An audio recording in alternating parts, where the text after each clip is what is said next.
All right, now, everybody. Quiet, listen to me. We're going to start a show.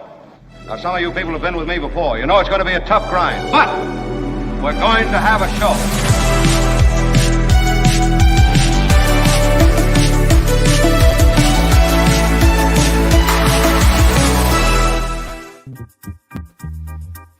Good morning, everybody. It is the Mark Thompson Show, and I have a new co-host today. Woohoo!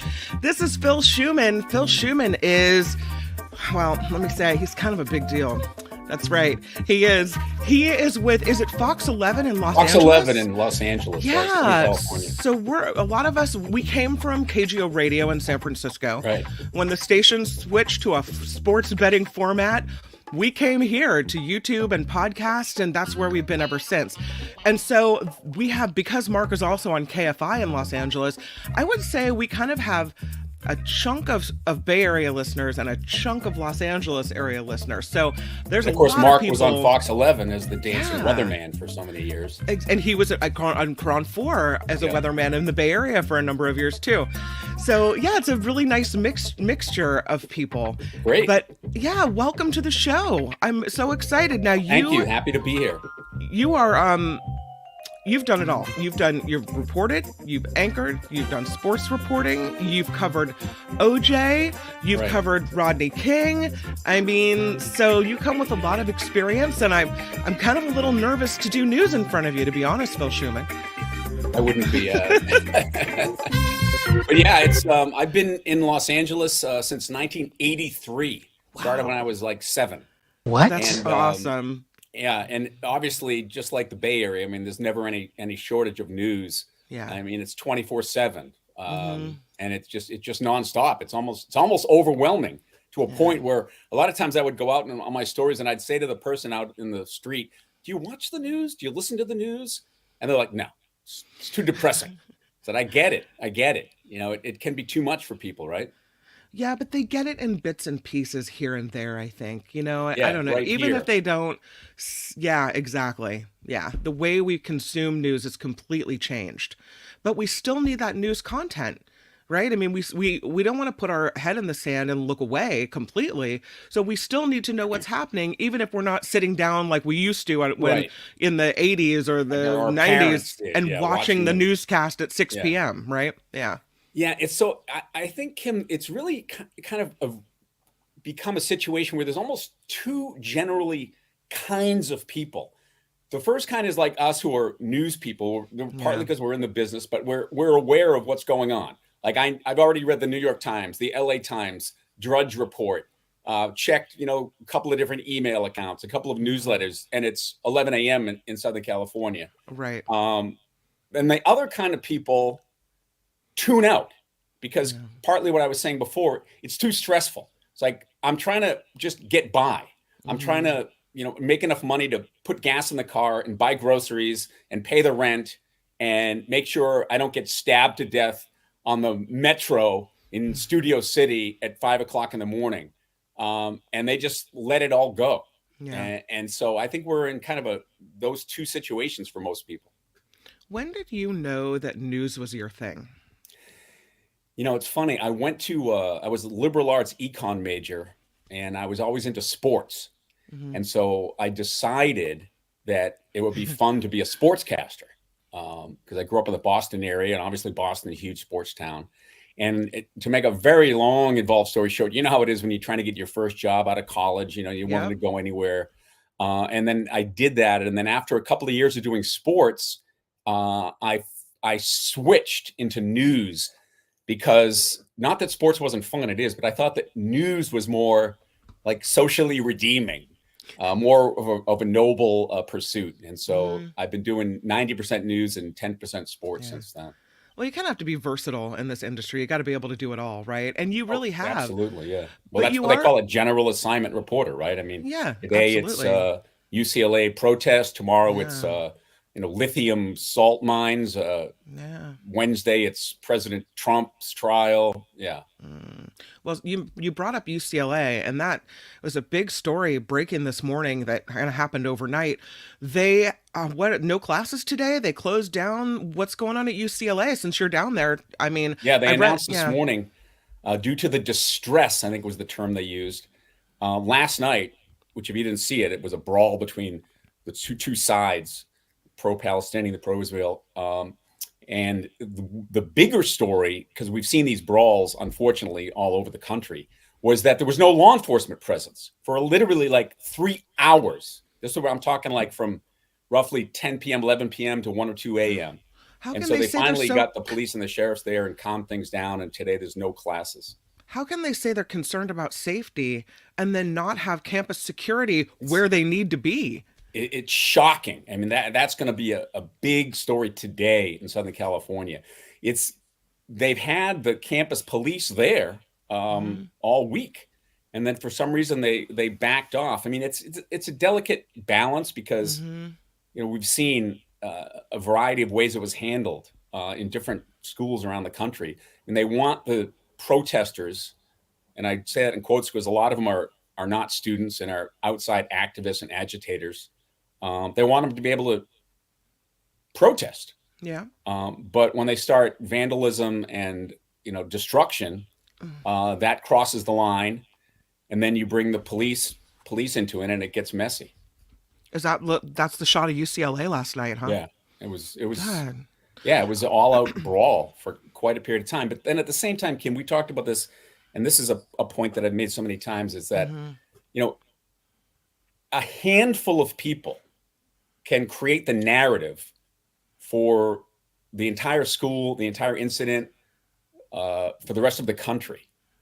If there's 90% of the protesters are there trying to be peaceful and voice their views, and then a half a dozen start to get physical, it's quite visual, and of course that's immediately what the news gravitates toward, and that's what the story is. Yep. The issues are lost in all that. You were talking earlier off air about the way the media is covering this story. And I thought that was really interesting because it's almost OJ-esque. Yeah, it's like every one of the stations in Southern California is there live on the campus. And it's almost like play-by-play of a boxing match. Oh, look, this one punched that one. Oh, look, they've pulled down the plywood barricade. Oh, look, the pro-Israel protesters are moving into the pro-Palestinian encampment. And it's to me, it's almost too much. Obviously, we have to cover this, but one of the challenges of news is nuance, is context, and we go for the breaking news, right? And focus on that. And I'm not saying that's wrong. I'm just saying it's potentially inflammatory. Yeah. Well, meanwhile, the S hits the fan at UCLA, but you have more protests breaking out on more campuses across the country. It's like every time you turn around, there's another school involved. The police were at Columbia University, right? At the NYPD deploying more than a dozen officers to the Columbia campus, and now also the tents are back up at the University of Wisconsin in Madison. They had a police skirmish kind of going on in Texas. This is across the country. This is kind of happening, and it's a big deal. It is, and it doesn't show any signs of ending anytime soon. And each school seems to have their own plan for dealing with it. USC last week did a terrible job. They let the students protest. Things got violent. Then all of a sudden, the LAPD moved in and arrested like 100 people. Again, after the fact, then things quieted down. And then they announced, we're canceling graduation, the whole graduation. This is after, you remember the story that I'm sure you guys covered when they canceled the speech of the valedictorian, the Muslim woman. So, and then they tried to hide behind, well, this is a private institution, so these people are trespassing, which seemed to me to be like a really lame excuse for moving everybody out of there. You want to just say, let them have their protests and back off and be standing by, which is not very effective when things get out of hand, because then you're not there. Yeah. I don't know what the answer is to this one. I know it's very emotional on both sides. It is. I was talking to Mark Thompson on the phone last night, and he's flying home today. But we were talking about what's going on college campuses, and he was incensed. He was like, arrest them all. Arrest all of them. Get them out. And I think when you go to college, when you put yourself in that environment, there's a, it's an intellectual atmosphere. You need to have the ability to speak out and protest and, free thinking and whatever. There should be room for that, but there shouldn't be room for blocking kids from going to class, for violent outbursts, for shutting down the campus. That's where you got to draw the line. Yeah, I don't know if I agree with Mark's arrest them all concept. I mean, I understand it's, partly facetious, but yeah, I mean, obviously we all understand that colleges are the, the bastion of free speech and the First Amendment. So it is a delicate balance that you have to walk a fine line between enforcement and, I guess, allowing them to say their piece, which the schools have tried to do. It's only when things get violent or destructive, or in Columbia's case, they occupied the administrative building, like going back to the 60s, that's when police move in. And, police don't want that job. No. They don't want to go in and start arresting, 19-year-olds, have every minute of their actions, videoed on their phones and then being accused, of excessive force. I mean, it's a mess. Police don't want that job. No. But I guess they have to do it at a certain point. So here on the Mark Thompson Show, we have something called ding words, kind of SAT words, if you will. I'm going to ding you for Bastion. I think that's a good one. I hesitated for a minute before I said that word. Yeah, no, it was a good play. It was a good play. Yeah. Do I get points for that, or what do I get? Yeah, we'll keep track, and then in the grand spirit of the Mark Thompson Show, you get nothing. Yes. So I mean, are you supposed to go for the dings, or is that like a negative? No, dings are a positive. Oh, yeah, okay. We just we call them out when we hear them. So this is good. Cool. Yeah. I heard a good one from I think it was one of the college officials. I think it was UCLA. First of all, everybody's issuing statements. Yeah. We condemn the violence. Violence is abhorrent. They mean nothing. And then I think they used the word, if things continue to de-escalate, we may get into an incarceratory position. Oh, that's a dingable for sure. Yeah, and that's not mine. No. I mean, who speaks like that? Incarceratory. That means what, you're going to incarcerate people? It means we're going to start arresting. Yeah. Yeah. Okay. That's a good one. Never heard that one before. That is a good one. I like it. So did you see the Time magazine interview with former President Trump? I read most of it. Yeah, it's pretty eye-opening. Time magazine. Can you believe that? Like the actual magazine. The Mark Thompson Show. You have a subscription to Time magazine still? Yes. Do they still do the physical magazine, or is it only online? I keep trying to cancel it, and they keep sending me more and more offers to the point where it's almost like they're paying me to subscribe to it. So, well, yes, I read it. Physical magazine. That's cool. I read it online, and he said some pretty wild things. So to have this conversation, why don't we bring in John Rothmann? He was a longtime talk show host at KGO Radio before that station went away. He is a presidential historian. He is a political analyst. It is John Rothmann, everybody. Hi, John Rothmann. Good morning. Happy to be with you. And Phil, welcome to the irascible Mark Thompson program. Dinging it. We love Mark Thompson. Mark Thompson is one of a kind. That's right. And we'll mark that down very carefully. Nice. So the Times piece on Trump, he goes, I mean, they ask him about everything. It's funny because he was asked, was the article accurate? And he goes, he was pleased with it. It was 60% accurate. Okay, whatever. But he sits down with them, and it's a big deal because he hasn't given that many real interviews to real members of the media, right? We don't count, what is it, OAN? That doesn't count. We're talking real, legitimate. Mainstream, right. Old school. Thank you. People we can trust. At least that's where how I look at it. But he talks about and lays again the groundwork for the possibility that the election might be unfair, and doesn't really pull back on the possibility of violence breaking out after the election. Let's start there. Well, it's a disgrace. And if I were in charge of the Democratic Party's campaign, I would be using that interview as fodder for the entire discussion about Donald Trump. But interestingly enough, I sat with somebody last night who is a Trump supporter, and we discussed what was the content of the Time magazine piece, and it made no difference. No difference. Their view of Donald Trump is very clear. He's better than Joe Biden. The Republican positions are better. And we understand there are deficiencies with Donald Trump, but we prefer him. And I think that is the ultimate tragedy. I believe that, as I say, if the Democrats were smart, they'd take that interview and just use it everywhere because it discredits President Trump in a clear and precise fashion.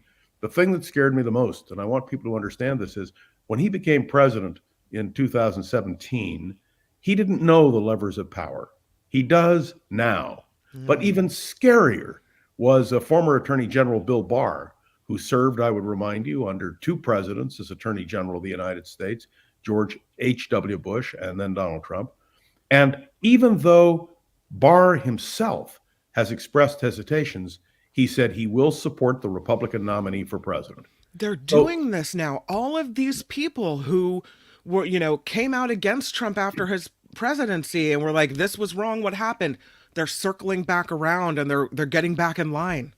It's an unfortunate demise for the Republican Party that many of us knew growing up. But John, this is what strikes me. Is there anything that will change Trump supporter or Biden supporters' minds at this point? I mean, ex-President Trump can do an interview in Time or wherever else and talk about these things that are outrageous, but people who love him are going to love him, and people that hate him are already going to hate him. I mean, what's going to change at this point? The swing voters. The swing voters in this country, because... But if you haven't made up your mind by now... No, people do make up their mind at the last minute if there are events which overcome everything. Yeah. And I think your observation, if I may say so, Phil, about what happened on the campuses, it's a small group of people who protest and a small group of people who drive the attention of the media. We are blessed because Donald Trump is like a lightning rod. And every time he speaks out, I think it helps us. Now, let me be clear on the question of a woman's right to choose. By the way, to me, it's not a question of whether you're for or against an abortion. Question is, does a woman have a right to choose, to control her own body? That's the way it ought to be defined. Look what's happening in Florida. I don't know how many people I know, women that I know, knew they were pregnant at 6 weeks. No. And I think these kinds of points are going to have a profound impact on us. The one thing I will observe that disturbs me is the memory of January 6th seems to have faded. The outrage that people felt has now receded. And I talked last night with two people, actually, about this question, and they were putting January 6th aside. And I explained, I cannot put January 6th aside. It was an assault on the very system which I believe has made America great. And so these are real issues that have to be confronted. The other thing, if I may quickly throw in, question of who Donald Trump will take as his running mate. It's going to have a huge impact in my mind. Remember, I've got to tell you, this is the last presidential campaign when I will be younger than both candidates for president. And what that means to me is that who is vice president is going to matter tremendously. And think about who do you think it's going to be? It's a good question. If I were Donald Trump and I were going to take somebody, it would be Elise Stefanik, the number 3 Republican in the House leadership. She was once a moderate Republican, then became a Trumpster. I would avoid J.D. Vance, who is going to make an appearance tonight on CNN. I would avoid him with every way that I could because he is an election denier. But part of what we are going to be electing is not just a president, but we're going to be electing a vice president who will be critical because whether Trump or Biden wins, they're both going to be in their 80s. And so it's a roll of the dice as to who the next president of the United States really will be in terms of succession. So you talked about a lot of different topics there. Let me throw out reminders of what was covered in that Time magazine article. You mentioned abortion, and Trump apparently says, listen, it's up to the states, and it's okay if the states want to track women that are pregnant to make sure they don't get an abortion. So I guess pregnancy now means you're going to be surveilled, right? To make sure you complete from start to finish what they want you to do. Yeah, it's shocking. And interestingly enough, one of the fellows I talked with yesterday said, well, it's a states' rights issue. And I'm thinking to myself, if in the 1950s, the South had prevailed following Brown versus the Board of Education, that was a states' rights issue. Mm-hmm. But the Supreme Court said at the time that Brown versus the Board of Education ruled that kind of segregation, that Jim Crow law is not legitimate in this country. The throwing out of Roe v. Wade was a disgrace. And I would remind everybody that in 2016, when he was running for president, Donald Trump assured us that he would nominate justices of the court that would rescind Roe v. Wade, and he succeeded. I think there's going to be a huge reaction among women. I agree with you, this whole thing of tracking. Well, last night, the discussion that I had, he said, well, Trump didn't say that. The reporter asked the question. Well, that's the problem with Donald Trump. By the way, he's also talking about withdrawing from NATO, the North Atlantic Treaty Organization, which is scary, sending shivers up and down the spine of everybody. Look, do you remember? You're too young to remember, but in 1952, what drove Eisenhower to run for president was that his major opponent for the nomination, Bob Taft, said he would withdraw from NATO, and Eisenhower said we can't afford to do that. Yeah. There is an isolationist wing in the Republican Party. Look at what we had to do to get the House of Representatives to appropriate money for Ukraine. It's an absolute disgrace. And by the way, this is the other big story today. The Democrats are going to keep Speaker Johnson in power. Yeah. And that to me is also significant. They don't like Mike Johnson. They don't agree with him. By the way, he's an election denier. He's to the right of Attila the Hen on most issues, but they're going to keep him in power because I think that is going to be an important moment in drawing the contrast with Hakeem Jeffries, who I expect will be the next Speaker of the House of Representatives after the election. But there's so many aspects. Can you imagine having camps rounding people up for the purposes of deportation? And to Trump supporters, that's red meat. Yep, yeah. and that's why we have to point out that's not what America is all about. Well, let me ask you. Let me ask you in your role as a presidential historian. I know this is a tough one, but how will history judge President Trump, whether he wins this next election or not? I participate regularly in the writings McIver analysis of rating the presidents. I am convinced that Donald Trump will rank at the bottom of every poll in the future. He certainly outranks James Buchanan, who traditionally is the worst judged president of the United States, president before Abraham Lincoln. Trump is, well, you know what amazed me? I thought there was a great line that Joe Biden used in his speech to the White House correspondents when he said, "My vice president is for me." Right. I've been endorsed by my vice president. Yeah. Yep. Trump's vice president isn't for him. And if I were the Democrats again, I would have all of these people who have been critical of Trump, who worked for him. Remember The Apprentice? You're fired? Yeah. Well, by gum, let them speak out. And if they won't speak, because a lot of them are afraid. I think they really are.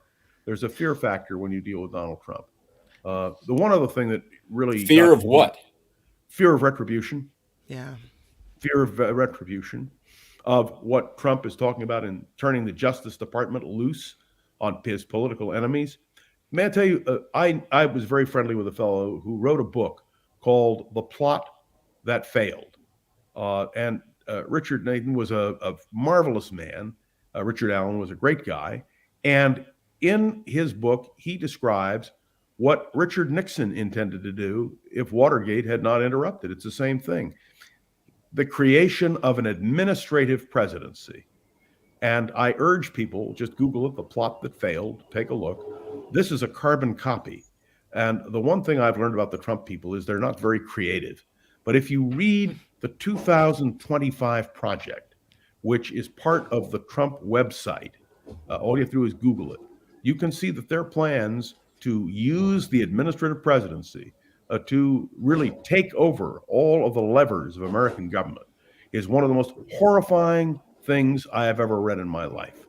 And that has to be exposed as well. And it will be. The Democrats are going to use all this stuff. So, it sounds like the garbage truck has arrived. So, is that for you or for me? I don't know. Yeah, start taking us away. I don't know. So just a couple more things, just in You case people think if hadn't. they put the brakes on, we can apply that to Donald Trump too? Yeah, I wish we could. Because for people that haven't read the article, just some of the things that were discussed. He said he would use the military, the National Guard, to deport immigrants that are Yeah, not separate here the two. legally. You Separate talked the about two. He talked camps. about the National Guard, which is legal, but using the military is illegal. But he Right. did say that would be a last resort. Yes, but a resort nonetheless. Yeah. Yeah, theoretically. Yeah. He I mean, I talked. think we're at this far down the road with Trump, you think people would understand that a lot of this is like rhetoric designed to inflame or impassion people and not really reality? Is it hyperbolic? That's the question you're asking. And my answer is a clear one. If someone says they're going to come and kill you, believe them. The Israelis thought that Hamas had given up the idea of mass murder. All they had to do was read the covenant of Hamas. Mm-hmm. If a Jew should hide behind a rock or a tree, let the rock or the tree cry out, there is a Jew behind me, come and kill him. Not an Israeli, but a Jew. And when people let their guard down because they think something is not going to happen or is incomprehensible, you have to remind them, if somebody says they're going to do something, proceed from the premise that they're going to do it. And I think that's the American lesson. Can I ask a question, Kim? Yeah, go please. So I saw that you are a lifetime member. Correct me if I have the title wrong of is it the American Zionist Association? I was president of the Zionist Organization of America here in Northern California. Zionist Organization of America. So when you see the hate and the for Jews on the campuses, almost as a separate issue from what's happening in Gaza, how are we supposed to process that? Well, the Columbia University protest leader, and I listened to him, they've been repeating his stuff, said this, and I'll quote directly: Zionists don't deserve to live. I feel very comfortable calling for those people to die. Zionists, they're Nazis, they're fascists, they're supporters of genocide. Well, I'm a Zionist. I consider that a personal threat against my safety. Zionism is the national liberation movement of the Jewish people. A Jew is as entitled to national liberation as any other people. And I want to be very clear. That doesn't deny Palestinian rights. Palestinians have rights, but not at the expense of Israel's right to exist. And what the attack of October 7th demonstrated is that Jewish lives, to too many, don't matter. And so that's really my answer. Zionism is a legitimate national liberation movement. Do you remember in 1975, the United Nations passed a resolution equating Zionism with racism, and the world was outraged, absolutely furious. Nothing happened until December the 16th of 1991, when finally, for the first time and only time in its history, the United Nations rescinded that obscene resolution. So my answer is yes. If John Rothmann is called by the head of Columbia or the head of USC or the head of UCLA, or pick your school, to mediate the ongoing protest between what's been described generally as pro-Palestinian, pro-Israel, and your job is to come in the middle of these two hateful groups, or when I say hateful, I mean hating each other, and try to broker a peace or foster an intelligent discussion. Is that possible, and how would you do it? It isn't possible. I've been doing it. I've been working college campuses for 40 years. I've spoken on more than 150 college and university campuses throughout the United States and Canada. And I can tell you that mediation is very difficult. Let me explain to you. The Israelis have debated the question of a two-state solution. Some favor, some oppose, but it's a debate, a legitimate debate. And the Oslo Accords were designed to create a two-state solution. Hamas doesn't have a two-state solution. They have a one-state solution. And I asked my son Samuel, who is now in his 31 years old, when he was a little boy, I'd take him to all these rallies because I wanted him to be aware of every side of every issue. And they were chanting, from the river to the sea, Palestine will be free. And Samuel, in all innocence, asked me, what is the river? What is the sea? What does it mean? I said, well, the river is the Jordan River. The sea is the Mediterranean Sea. And what's in the middle is Israel. And what that means is that Israel has no right to exist. 3 cheers for Joe Biden who identified the slogan, called it out for what it is, and when they call for apartheid, Israel is an apartheid state, the answer is, of course, it's not an apartheid state. South Africa was an apartheid state. But the issue of genocide is also intriguing to me. These are not new terms. This is not new to the lexicon of the opponents of Israel. But let me, again, say clearly, if I were an Israeli and I wanted to commit genocide, they'd all be dead. They'd all be dead. They aren't. In fact, the Israelis have gone out of their way to try to keep people alive. So it's a curious phenomenon. But I've come to the conclusion that the great philosopher, the longshoreman, Eric Hoffer, was absolutely correct. And I knew him quite well. He lived here in San Francisco. And Hoffer once said, the problem with the world is they expect the Jews to be the only real Christians in the world. Well, the lesson of Jews since the Holocaust is you don't turn the other cheek. You cannot allow yourself to be slaughtered. And may I tell you, if only the protesters on the campuses would condemn what Hamas did on October 7th, if only part of their chant would be, release all the remaining hostages, 133 we are told. You hear not a word of that. So it's not that I'm against the Palestinians, quite the contrary. The Palestinians have to liberate themselves from the curse of Hamas and radical Islam. Let's roll it back over to Trump, because yesterday, the judge in the New York criminal hush money trial finally enforces the gag order, right? And fines him a whopping $9,000 for reposting other people's material and whatnot. And what does Trump do? Well, he uses it as a platform to fundraise more money, just like he does with everything. Something bad happens, he's going to use it as a way to get people to give him stuff. And so I wanted your take on that. I mean, are you surprised that that's what he would do? Donald Trump is not only in contempt of court and the gag order, he's in contempt of American democracy. And that has to be unmasked as well. Nothing surprises me with Donald Trump. Any guy who would hawk a Bible is, to me, a disgrace. So the answer really is, and as short as I can make it, Donald Trump is the Elmer Gantry of American politics. He's willing to sell almost anything, and he has no ethics or morals at all. That's my view anyway. In all caps on his Truth Social, he says, they want to silence me. They think they can bleed me dry, shut me up, but I'll never stop fighting for you, followed by a link to donate. Of course. I mean, yeah. That's Donald Trump. But he's not fighting for other people. No. He's fighting for himself. He's the most selfish.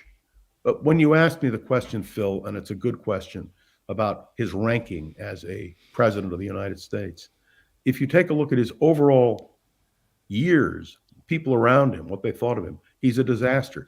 By the way, that doesn't mean you don't give him credit for certain things. Talking about the Middle East, he deserves great credit, as does Jared Kushner, for the Abraham Accords. It was a real achievement. And there are many things that, and whenever I was on the air and, at KGO, most of our audience did not like Donald Trump very much.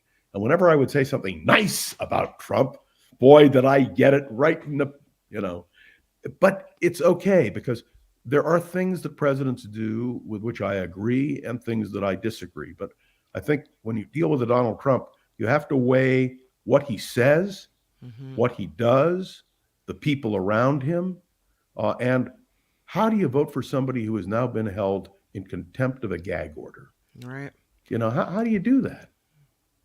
I was reading a story the other day about whether or not the publicity around the trial is a good thing for him. I mean, his name's constantly in the news. We're still talking about him. But the article I was reading was saying, listen, this isn't a good thing. It might seem like it is now, but people are, the longer he sits at that defendant's table and the more information that comes out, it's not necessarily a positive. Like it's not any publicity is good publicity, right? But he's not expanding his base. Yeah. What Donald Trump is doing is appealing to his base. And I believe, and maybe I'm wrong, we'll find out on November 5th, but I believe that a majority of the American people will reject the kind of antics offered by Donald Trump. And I think the proof is in the pudding on the issue of a woman's right to choose. Look, state after state are repudiating the Donald Trump position. On the issue of Ukraine and aid to Ukraine, a majority of Republicans favor aid to Ukraine. I listened the other day to Mitch McConnell, who is supporting the nominee of his party for president. That's how he puts it. It's no love affair with Donald Trump. But when Mitch McConnell was asked bluntly if Donald Trump fulfills his promise to prevent aid for Ukraine, and Mitch McConnell said, I'll fight him every inch of the way. Mm-hmm. And I think that's the key. We have to find the people who can stand up to Donald Trump and make their points. And I think that's going to be the key in this election. Well, would that be Joe Biden? Or are you talking about Republicans? It's a curious thing. The dislike of Joe Biden is great. Even greater is the ridicule heaped on him by Fox. By the way, I don't call it Fox News because that's an oxymoron. I think the portrayal of Joe Biden as a weak, indecisive, old man was belied by what he did at the White House Correspondents' Dinner or what he's done in his meetings with foreign leaders. I concede the fact that he's 81 years old. He's not 18. And I've had the privilege of knowing Joe Biden through the years. And I used to see him when he was a freshman senator, just starting out. Let me tell you, it was not the same Joe Biden as today. But I would rather have a diminished Joe Biden than a corrupt Donald Trump. Mm-hmm. And the other that's how a lot of people view it. Yeah. Well, the other question is going to be, as I said earlier, we're not just voting for a president, we're going to vote for a vice president. And either way you look at it, both of these men will be over 80. Speaking of vice presidents, Vice President Harris is largely considered an ineffective, yes, to be polite, and a disaster to be impolite. Would you so agree was with Harry that Truman. analysis? You know what they called Harry Truman? The senator from Pendergast. Or they'd make the joke, to err is Truman. Nobody thought he would measure up. And the 82 days he was vice president, nothing. And then he becomes one of the greatest presidents in American history. I've known Kamala Harris. I was the first radio talk show host to interview her before she was known to the public, before she was an elected public official. It was on sex trafficking and young girls. I have a high regard for her. And I think the ridicule, you know what we used to say about Dan Quayle? We used to say, we quail at the thought of his being president. Well, the only reason I bring it up is because when I talk to people about the presidential race, a comment I hear over and over again is, this is the best we can do. Yeah, they're right. Biden and Trump, out of everyone in the country, right. This is the best we can do. They're right. That's what they said in 1932 between Roosevelt and Hoover. Okay. Roosevelt's a cripple and Hoover's a disaster. Is this the best we can do? History has a way of taking care of itself. And there's no question, if you know Kamala, she served here in San Francisco as district attorney. Then she was attorney general of California. She was a United States senator from California. She was then vice president of the United States. She has the experience. Nobody knows until they sit in the Oval Office what kind of president they will be. But when I contrast Kamala Harris's positions on issues, I am clear that she is better than any Republican. Now, let me be clear. I was a Republican. I don't know if you know my background, Phil, but I worked for Richard Nixon for many years. I was a liberal Republican. And as George Will once quipped, being a liberal Republican is a little bit like being a high church Unitarian. It's possible, but pointless. There is no Republican Party today that I would identify with. And by the way, I was a critic of Ronald Reagan's when he was governor of California. And I had no problem doing it because when Reagan did the things he did and what he said, I objected. But I believed that there was still hope in the Republican Party. The real question, it's a question we can't answer today, is when Donald Trump goes down to a crushing defeat, as I believe he will, and when the Republicans lose the Senate and the House, as I believe they will, what will the Republican Party do to rebuild it? It will have to be outside of the image of Donald Trump. And, you know, we talked about a Mike Pence. I never agreed with Mike Pence on anything, to be honest with you. And my wife's family's from Indiana, so I had a chance to watch him pretty carefully. If he hadn't been plucked to the vice presidential nomination, he would not have been reelected as governor. No question about it. But the simple truth is, what Mike Pence represents is what remains of the Reagan Republican Party. And whether or not the Republican Party is going to choose that path, unfortunately, most Americans don't remember Ronald Reagan. Most Americans don't remember Dwight Eisenhower. Most Americans just don't remember that far back. So the challenge after the election, if it goes as I hope it does, will be to rebuild the Republican Party and to rebuild it in an image which may still be conservative. But may I quickly point out to you, once upon a time, there was a liberal wing of the Republican Party and a conservative wing of the Democratic Party. And if you watch a bird fly, a bird needs two wings. You clip a wing, the bird can't fly. And what's happened in our American political system, in my judgment, is that the wings have been clipped. And so neither the Democrats, the Republicans can really fly. There's no reaching across the aisle as there used to be. And I think that is something that is sorely missing and which we have to rebuild. And I hope we do. So we've talked about Trump and we talked about the protests on the college campuses. And here's a story that marries the two. Here's what we're going to be hearing coming up. The newest conspiracy theory.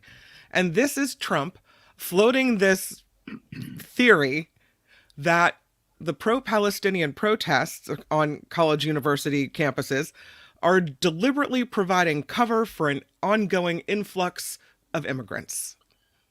This is the latest. But you know what? He says it, and all of a sudden it's everywhere. It's good to know that it's not true, right? Well, let me be clear.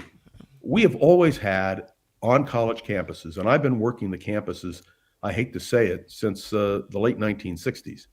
And we've always had a group, a small group, but a measured group that was very pro-Palestinian, pro-anti-Israel. I have a collection of materials I've put together over the years from the campuses. There also were Jews who were very devoted to building the future of Israel. They were also a small group. What I've learned is that 10% of campuses are pro-Palestinian, 10% are pro-Israel, but the rest of them don't have an opinion. And I think one of the things which we have to be very mindful of is these current demonstrations, I think, are alerting people to the danger of this kind of extremism. And it has to be pointed out repeatedly. I don't even know where does he get this stuff? Well, where does he get all of his stuff? Exactly. I mean, this particular one is, but by his standards, is out there. All of it. I mean, how do you? Here's a man who is convicted of having assaulted a woman.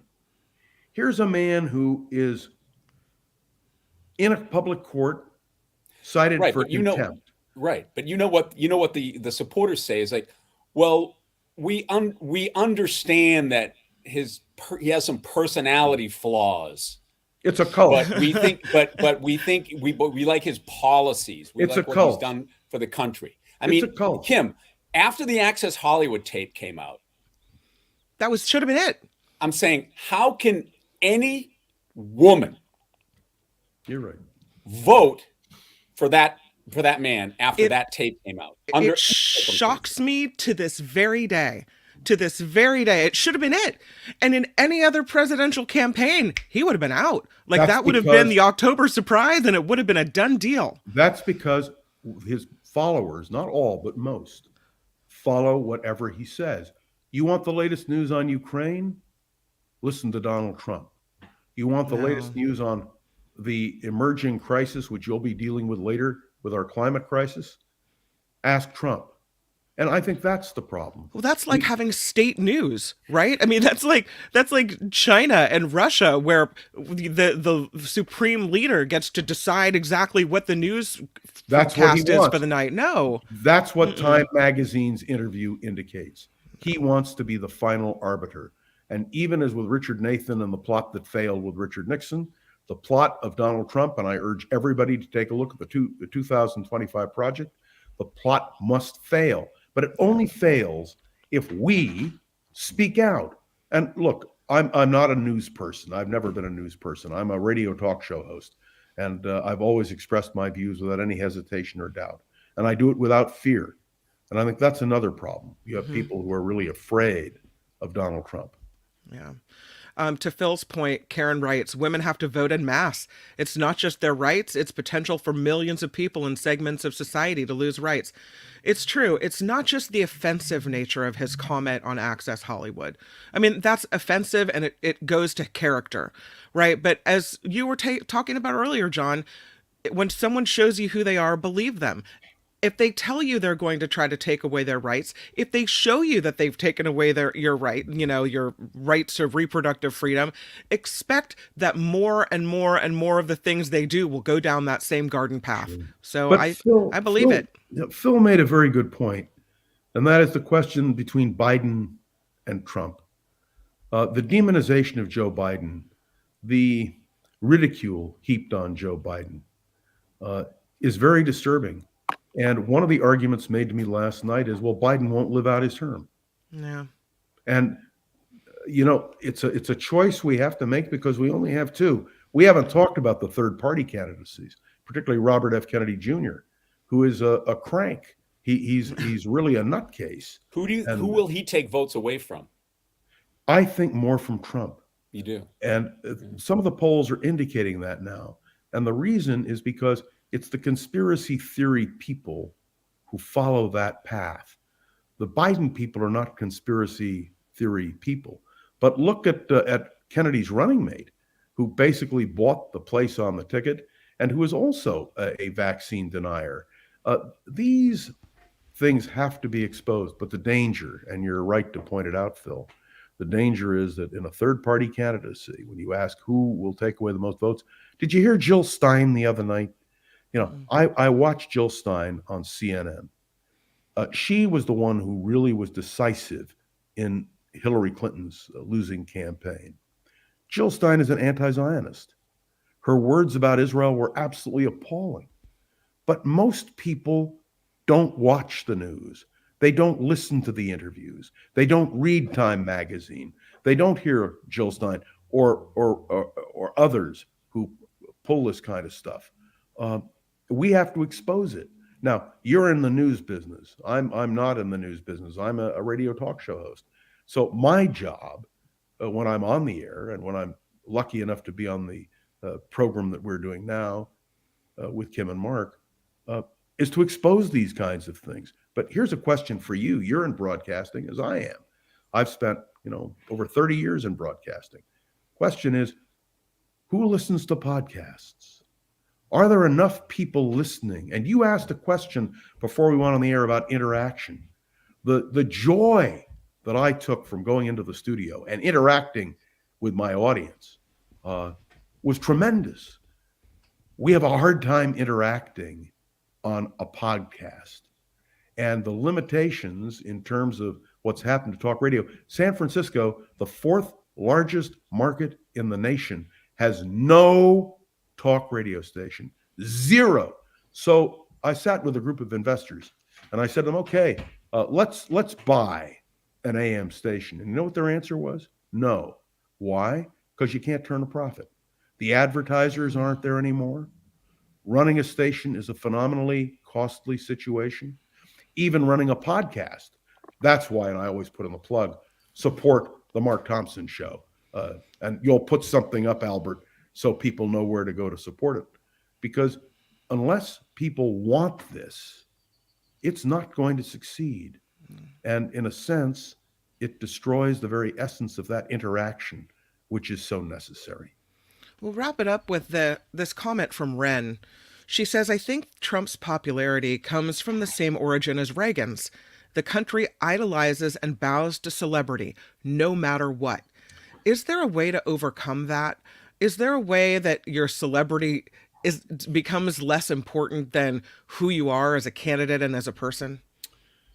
In this market, at this time, I'm afraid that if you're a celebrity, you get a lot of credit just for being a celebrity. Yeah. I very seriously considered running for mayor of San Francisco. I chose in the end not to run in this campaign. And I know you're going to interview Mark Farrell shortly on the program. We actually already have. We interviewed him last week. Yeah, he was great. Yeah, but the point I'm making is when people came to me, they said, John, you've been on the radio for 3 decades. People of San Francisco know you, they trust you, they know you're a straight shooter. That's why they wanted me to run. And that's what The Apprentice did for Donald Trump. It was entertainment, but he appeared to be a straight shooter. You're fired. It had that sense. To run a campaign today, look at what Adam Schiff has had to raise to run for the United States Senate. It's I think it'll be wild. the most expensive Senate seat in the country. And he's going to win because there's no question about it now. But look at all the money spent simply to secure a nomination. The days when you could run from nowhere. May I just make the observation? Do you realize that 2 major American politicians, Wendell Willkie in 1940 and Adlai Stevenson in 1952, ran as dark horse candidates? That is to say, they came to the convention and were able to be nominated without having really run in primaries. They hadn't done anything. Those days are gone. If something happened to Donald Trump tomorrow, or something happened to Joe Biden tomorrow, the delegates elected, and they are elected, would have a real problem. Who will they vote for? I always remember when Bobby Kennedy was killed, and the Kennedy delegates, not enough to win the nomination, but a force, got together and decided to back George McGovern, who didn't have a chance of winning the nomination. But the delegates themselves asserted their principles. What would happen, very seriously, if something happened between now and the conventions to Trump or Biden? Who makes the selection? The running in a primary is no longer a factor. And by the way, there are no more bosses to dictate and to make deals at a convention. So the American political system is in danger. And that's why the health and welfare of both candidates for president, if that's who the parties want. But now let me give you one other example. Let's assume Donald Trump is really convicted. And let's assume that in some way the trial about January 6th takes place. It isn't going to, but what if it did? He would still have the elected delegates to claim the nomination for the presidency of the United States.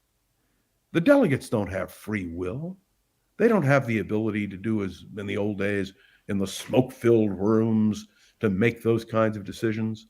And as long as we use this process, we are in a sense captive of what we try to do when many supported the democratization of the political party system. Remember, the last person nominated for president of the United States who did not run in any primaries was Hubert Humphrey in 1968.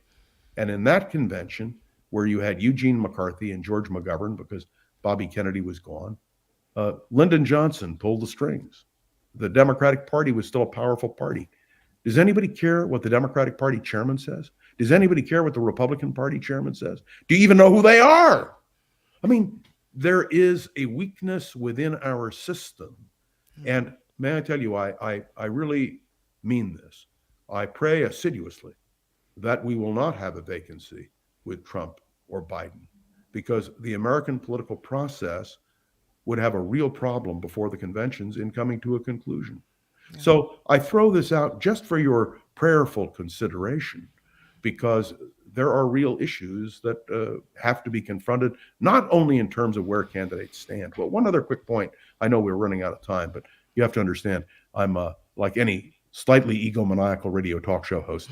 I never know how to stop. They once gave me an award in high school, the award of the spigot. Once turned on, John could not be turned off. There he goes. But yes.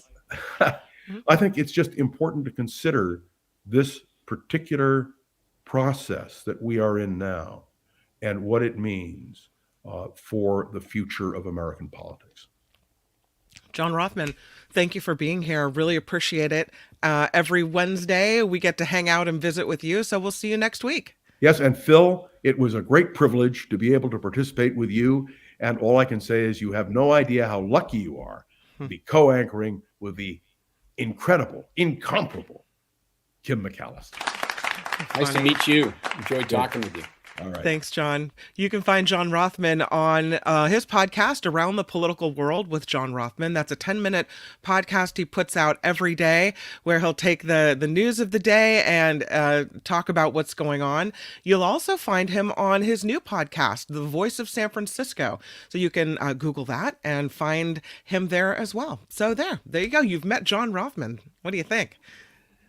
Very smart man. Very Yeah. smart man. You know, people that have that command of history are always so impressive to me. I mean, that's myself included is a glaring weakness in probably most people's educational backgrounds these days. Yeah, it's true. I was really glad that you brought up RFK Jr. because I've been reading about how both sides here, the Democrats and the Republicans, are now having to spend a lot of money to push his campaign down. And because may take votes from either sides, they actually in the Democratic National Committee, they have like an official little office now, the RFK Jr. office, where really? they really trying to squish him down. And then I heard Trump ask, do you think he's going to take votes away from you? And Trump's like, well, yeah. And so he's trying to fight against him too. So yeah, it's his campaign is causing a lot of waves. Yeah, I mean, we've had him interviewed, our Alex Michelson, who's our main anchor on Fox 11 here, and he has a statewide show called The Issue Is, which is on Friday nights. Maybe I'm frozen in time. It's in the Bay Area. Has had him on, and when you listen to him, it's just it's an awkward situation. You know, he his own acknowledgement because of his voice, which makes him hard to listen to, and then his positions are so extreme. You wonder where his support is coming from. Yeah, it's very head scratching, I have to tell you. Coming up on the show, Dr. Peter Chin-Hong will talk about bird flu. The FDA came out with the results of a study. They looked at the samples of milk in grocery stores, and they say 1 in 5 samples tested positive for fragments of bird flu. But still, the food supply is safe. It made me think we need to talk to Dr. Peter Chin-Hong, who's an epidemiologist from UCSF. So we'll have him on in just a few minutes. Also, Belinda Weymouth is off today. It's The Planet Stupid continues, and we'll talk to Bob Keefe, who's just written a book called Clean Economy Now, kind of about the coexistence of business and the environment and how it doesn't have to be one or the other. So we'll talk to him about that. But first, I'm going to attempt to do a little bit of news. What do you think? Go for it. All right.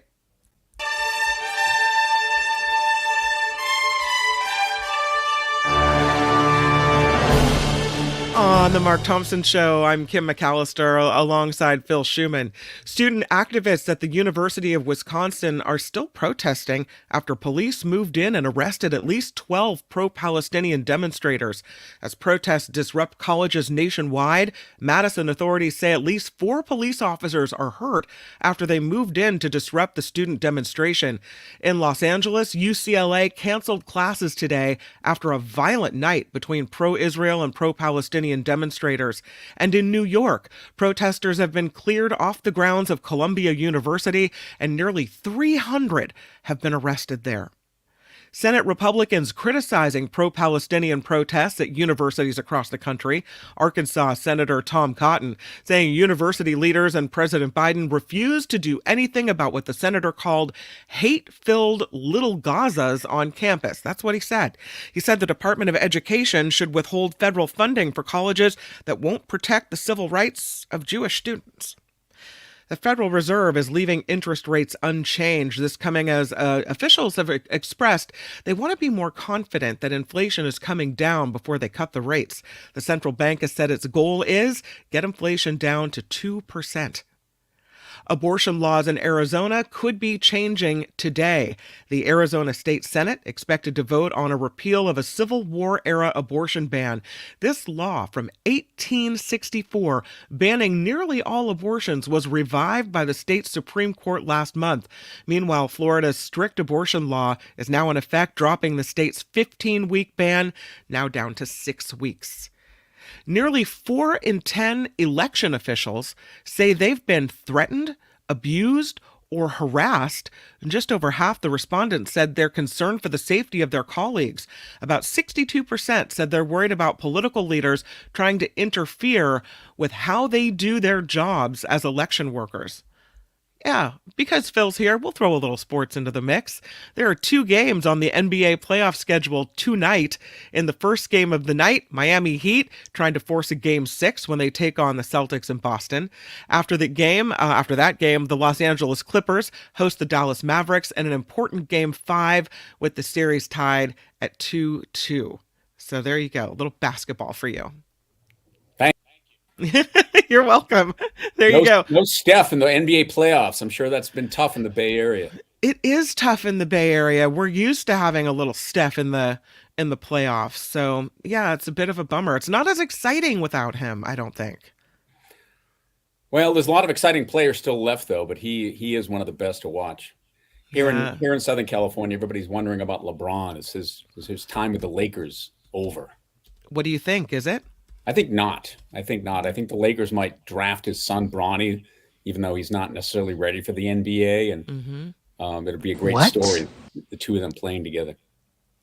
Well, today is May Day. Were you aware? Yes. Yes, May Day is Lay Day. It could apparently be also Traffic Day, because several marches and rallies will be held across the state to mark May Day. It's when workers gather in a fight for better pay and other labor rights. Dozens of protests, because we needed more protests today, planned across the country, including Los Angeles, the Inland Empire, Sacramento, Oakland. Hotel employees taking a stand in San Diego, San Jose, and San Francisco, and it will affect the Hilton, the Marriott, the Hyatt, and other hotels. This year's action stressing solidarity among workers, so expect to see that. You can say sayonara to restaurant surcharges. They'll soon be illegal in California. The Attorney General's office confirming that's right. A new state law that bans hidden junk fees will apply to the food industry. So starting July 1st, all service fees have to be included in menu prices so customers know exactly what they're paying for up front.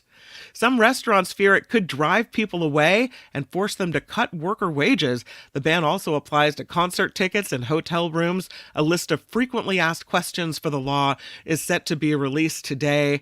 But no more junk fees, Phil. That's it. I think that's a good decision. Those were really annoying. They were really annoying. I mean, have you gone out to eat much lately? It's always this in San Francisco. It's like the SF healthy fee. What else? I don't know. By the time you're done paying the bill, you've paid for everyone's way. That's how it seems. This report sponsored by CoachellaValleyCoffee.com. CoachellaValleyCoffee.com, the best coffee Mark has ever tasted. Today I've got my ginger mint Coachella Valley Coffee iced tea. So good.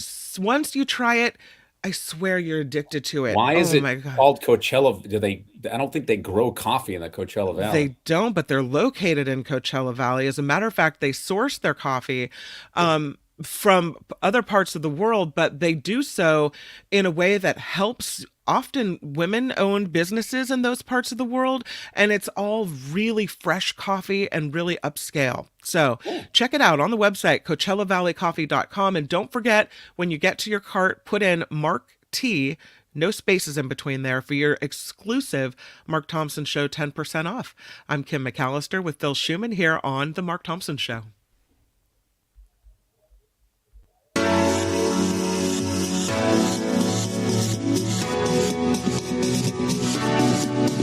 The Mark Thompson Show.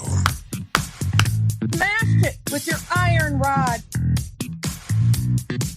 Use Mark Thompson. Hey, which one of you is Mark Thompson? What he's got going here is a situation. It's unbelievably offensive. Put up your pants, my man. Pull up those pants. Ralph Nader just sent me a book. Did he send you one too? I offer this sincere apology to you today. Everything is going extremely well. Call me a liar. Know what you call him? You, sir, are a liar. You are a cover-up artist, and you are a liar. Liar, your pants are on fire!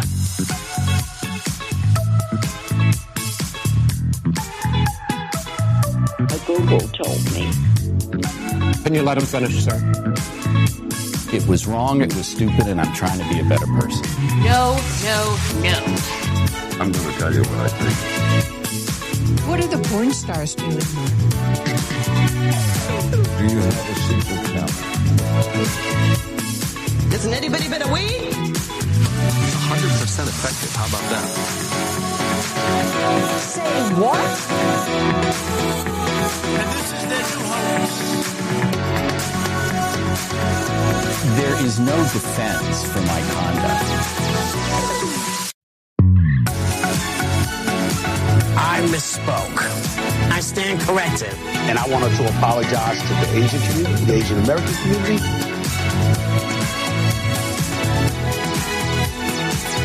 Time's up, mother effers. It is the Mark Thompson Show. Kim McAllister with Phil Schumann, and wanted to talk a little bit about the bird flu. This is something popping up in the news, and we were talking earlier about 1 in 5 samples, milk samples in grocery stores that were tested by the FDA show fragments of bird flu virus.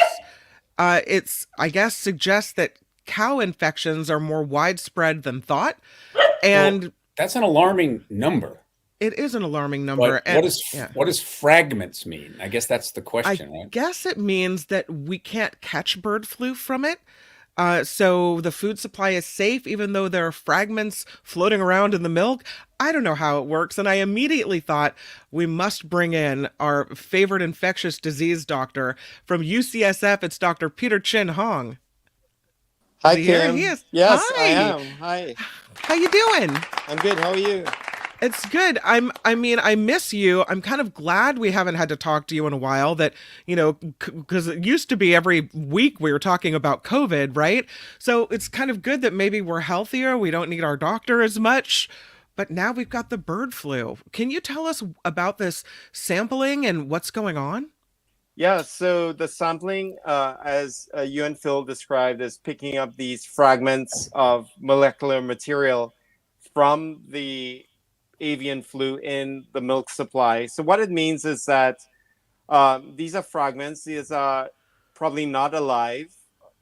When you inject these fragments into culture, or in this case, they injected it into eggs, and they can't reproduce. So far with evidence, we know that, they're not alive, and we didn't expect them to be alive because the process of pasteurization, which is heating the milk at very high temperatures for a short period of time, really kills most of these microbes, including influenza.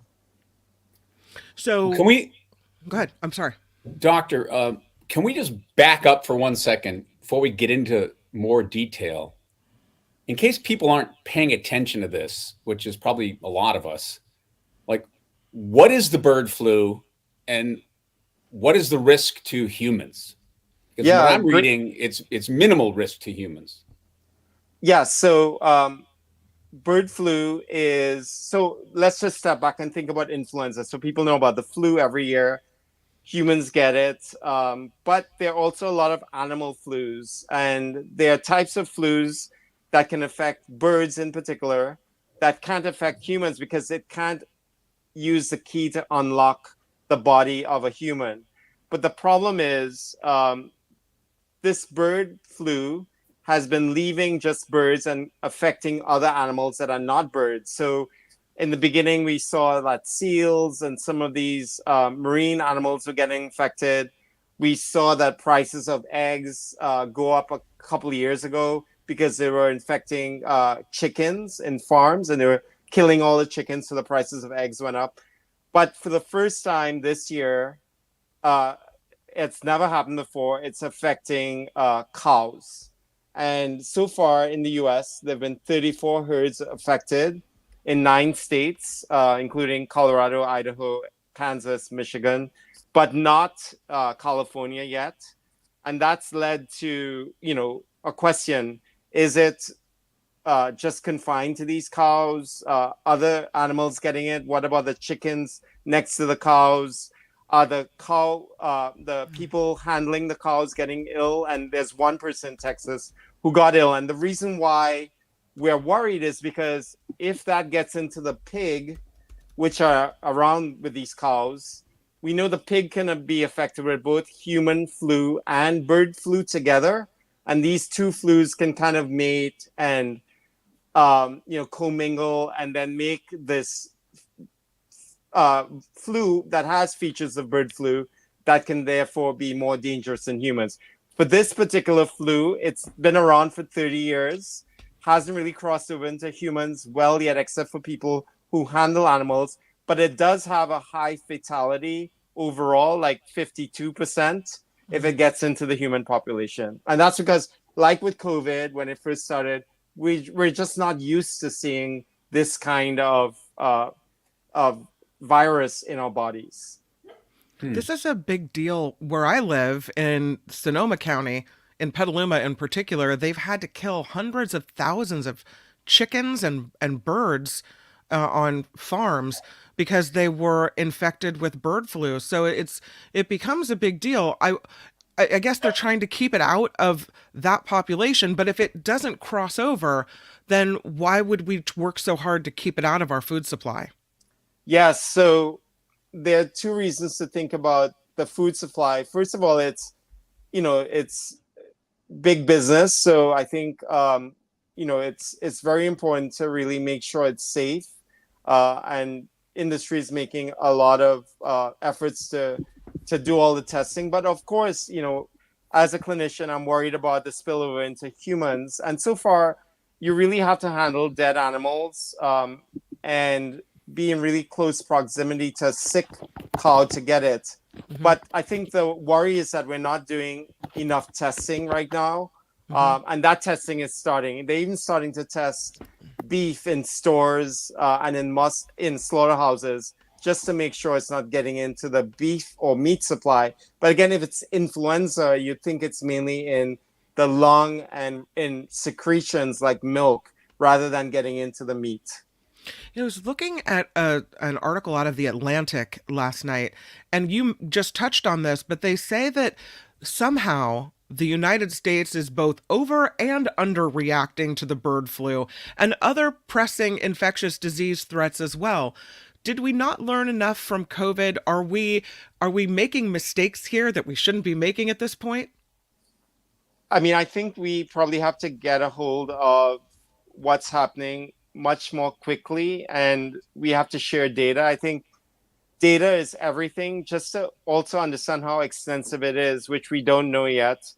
A very elementary question, which we still don't know, is of all the farm workers next to these cows, how many of them have evidence of this H5N1 bird flu? We just don't know that yet. And I think sharing the data, sharing the genetic sequences, which they started to do just recently, is going to be key. We do have a stockpile of vaccines, but not enough of it. So I think all of the basic stuff of pandemic preparedness is something we have to bring out of the closet and dust off and go at it all over again. Yeah, and people are really looking forward to that, I'm sure. I know, seriously. Right? I think all we want to do is just continue living our lives and forget about the last 4 years. But again, it's nothing to be scared of. Well, that's what's a little bit unclear. I mean, when you heard what Kim was talking about, 1 in 5 milk samples, it's obviously an alarming number. So you're saying it's nothing to be scared about, but then you hear those kinds of statistics and you wonder, right? Mm-hmm. Yes, I mean, right now, I think it's probably medium risk, but not short-term risk. Medium risk meaning that we don't know when it will go into the human population. And I think the aspect that we're most worried about is not whether or not humans in direct contact with dead animals might get ill, but from a population perspective, if that person can then transmit it to another human, like with COVID, that's when it gets really scary. So I don't have a lot of contact with dead animals as a general rule. I don't know about there in Petaluma. Yeah. But is that the primary method of transmission? Well, I think coming back to your milk comment, Phil, Right. I mean, I know that, yeah. The other way that I think might have a more immediate effect to people is, drinking raw milk or products made of raw milk, which is common, like cheese and all of this stuff. It tastes better. I think at this moment, I probably wouldn't do that. Mm-hmm. Wouldn't drink milk. Raw milk. Unpasteurized. Unpasteurized. Yeah. And how much of the milk market, I mean, I'd have to look this up. I mean, I would imagine that's a very small percentage of the overall milk consumption. It's very small, but it's, not small necessarily in numbers. And, you might have Michelin-starred restaurants using a lot of unpasteurized milk because it tastes better in some cheeses. So I think just making sure that you're staying safe, particularly if you're immune compromised or older or younger. At this point, most of the population we don't need to worry about bird flu, you don't think? As long as you're not picking up dead animals or drinking unpasteurized milk, we're good to go? We're good to go. I think the one population I am worried about is the workers in dairy farms because, as we've learned from COVID, protecting our frontline workers is really going to be important. So making sure they have access to testing and access to protective personal equipment, PPEs, is going to be really key in this next step. Mm-hmm. Can we move to measles? Because the global measles cases nearly doubled in 1 year, according to researchers. Between 2022 and 2023, we had 171,153 cases in 2022. And now the data says we've got more than 321,000 cases of measles. What is happening? I thought measles were on the way out. I know, I thought so too, but unfortunately, measles is back with a vengeance. And it's really due to under-vaccination, not just in the United States, but in many parts of the world. I think during COVID as well, a lot of people didn't get their kids vaccinated because of, it wasn't that convenient to get in. So what's happening because of that is that there's a lot more measles. And then also people are traveling to places where there's a ton of measles. For example, Europe, the UK, you think of them as being safe places, but if you're under-vaccinated and you go there, you bring it back. In fact, that's most of the cases that we've seen in the US so far, and we've seen 128 in the US to date from 28 states. It's the highest since 2000. And most of these are travelers. And of course, we know that our kindergarten population is a smaller and smaller proportion are getting routine vaccinations. That's really scary to me. I mean, because you have to send your kids to school with other kids that, who knows what they're carrying. I mean, my kids are vaccinated, but yeah, it's very disconcerting. I don't know. I don't like it. You have any good news for us, doctor? I mean, the good news is that I feel like we do have a playbook for pandemics. We do have a playbook. We just need governmental and state support for public health. I think, we continue to, and, we do have stockpiles of things. We just have to make sure it's going to be distributed equitably, and the messaging has to be consistent. We have to be all aligned. We have to learn those basic lessons from COVID. I saw the story, and I know that you have quite a background in HIV and HIV prevention. And so when I saw the story, I thought, oh, this is a new one. I wonder what Dr. Chinhan thinks about this. The CDC says they've identified their first documented case of HIV transmitted through cosmetic needles in this weird procedure where they take your platelets and inject it into your face, I guess. But it kind of brings up the question about tattoo needles and Botox needles and these cosmetic procedures. And is all of this safe? Or now that we've had the first HIV transmission through a cosmetic procedure where needles are used on the face, is there concern? I think there continues to be concern. So people just have to be smart when they go to any facility. And the first thing to do is to make sure that the facility is licensed. In this particular case, with the 3 cases of HIV in New Mexico, the facility wasn't licensed and they weren't following infection control procedures. When a place is licensed, it's kind of an umbrella term, meaning that they have to keep up their license, so they have to undergo inspections. And these kinds of basic things that we take for granted, like not reusing the same needle. Right. Or reusing needles. Yeah. I mean, that's yeah. like, isn't that like the most basic safety procedure of all? Exactly. So I think that wasn't followed in that clinic. And, a lot of people are going to cheaper places because it is less expensive. And I think what you run the risk of is having it unlicensed. So I think that's the first step. And then the second step is just knowledge is power. And, the CDC does recommend that everyone between the ages of 13 and 64 get at least one HIV test. We not only worry about HIV in tattoo parlors and these kinds of facilities, but hepatitis C, which is treatable now, but you have to know what you have before you treat it. And then hepatitis B. But then many people are vaccinated against hepatitis B already. Interesting. Well, since we have you, lastly, I'll ask if there's any exciting news about COVID, any new developments in research, anything that you want to share. I think with COVID, I'll start with the not so good news and I'll end with the good news. So the not so good news is that there is a new variant that has been described now. It's probably people are worried about that it may cause a summer surge. So I think, to me, what it means is, again, nothing to be worried about right now, but for people who are older, immune compromised, just making sure you get at least one of the new vaccines, because only about 20% of Americans have gotten that new vaccine. I was in the hospital last week. I took care of still 2 patients who were really sick with COVID. The bottom line is they got like a lot of shots in the beginning when we were all like enthusiastic, but they didn't get one in the last year and they were older than 75. So I think, again, there are some people who are going to still be at risk. Other news is that, I think there's a new antiviral that's going to be easier to take than Paxlovid. We'll probably see at the end of the year. It shaves off 1 day of symptoms.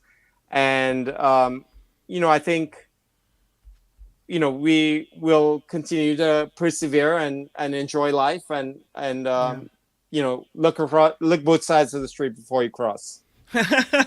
Dr. Peter Chin Hong, UCSF Epidemiology, huge thank you for coming on the Mark Thompson Show. Again, I miss talking to you. It's really great to hear your voice, and I hope all is well with you and your family. Thanks, Kim. Thanks, Phil. Thank you. It was such a frightening time, to think back, and it was only a few years ago. I know. Especially those of us in the news business, we're out there in the world covering this. I remember I had the mask and the visor. Do you remember those plastic visors? Like the spit visor, right? Yeah, for so long, and it was just such a frightening time until that vaccine became more widely available. Did you get COVID? Did you ever I have never gotten COVID. My daughter had it, and for some reason we managed in the house not to have it spread around. But yeah, the long COVID has always really scared me. So now people don't view COVID as a big deal anymore. Right. Oh, we're all vaccinated. Right. Don't worry about it. It's fine. I don't think it's fine. I still don't want it. Did you get it? I got it like at the very end, maybe like 2.5, literally 3 years into it. Right. And my doctor prescribed that Paxlovid. You heard the doctor just mention that. Sure. And it worked really well.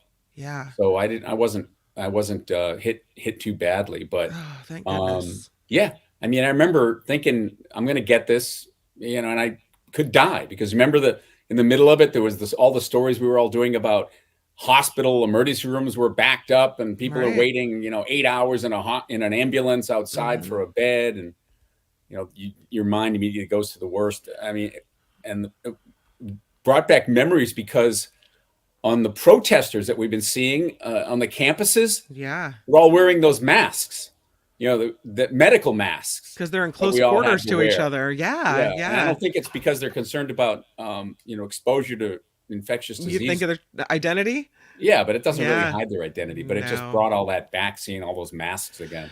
You know what? That was a terrible time, obviously. It made me feel like end of days when, I don't know if this happened in your newsroom, but we got this letter that said we were an essential worker. We were to place this on our dashboard. Right. If the roads were closed, we were allowed to go through as news media. And if we got to a place where gas was rationed, in a second letter that I had, that I was to go to the front of the line to get the gasoline. If they closed the roads and the gas stations were being closed and there wasn't, like, it made me think of like an end of days movie. Yeah. What is happening here? It's scary. Yeah, we didn't get the gasoline rationing privilege, but we did get the essential worker privilege. Yeah. Although when it came time to vaccines, obviously first responders and those sure were at the front of the line, but I don't think the news media was on that list. We weren't on the list.